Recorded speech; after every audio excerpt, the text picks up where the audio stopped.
நாள் ஆகஸ்ட் 13, 2026. இன்றைய நாளுக்கான தலைப்பு நிஜமான பிரசன்னம்.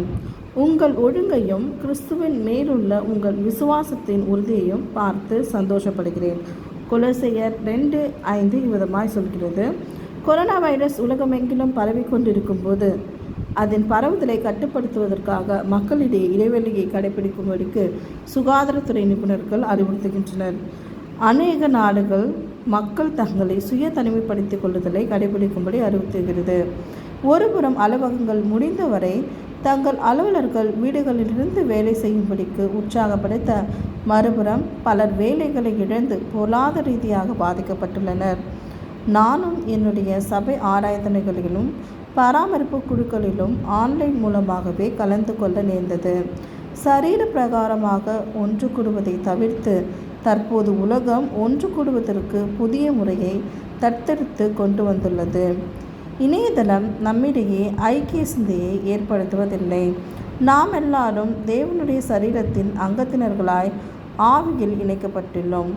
கொலோசையருக்கு எழுதிய நிருபத்தில் நூற்றாண்டுகளுக்கு முன்னதாகவே பவுல் இக்கருத்தை பதிவு செய்துள்ளார். அந்த சபை அவரால் ஸ்தாபிக்கப்படவில்லை என்றாலும் அவர்களின் விசுவாசத்தை குறித்தும் பவுல் தன் ஆழமான அக்கறையை வெளிப்படுத்தினார். பவுல் அவர்கள் மத்தியில் இருக்க முடியவில்லை என்றாலும் ஆவியின்படி உங்களுடனே கூட இருக்கிறேன் என்று அவர்களுக்கு நினைவுபடுத்துகிறார். நம்முடைய பொருளாதார, சுகாதார மற்றும் பல நடைமுறை தேவைகளுக்காக நாம் நேசிக்கிறவர்களோடு எல்லா வேலைகளிலும் சரீர பிரகாரமாய் இருக்க முடியாது.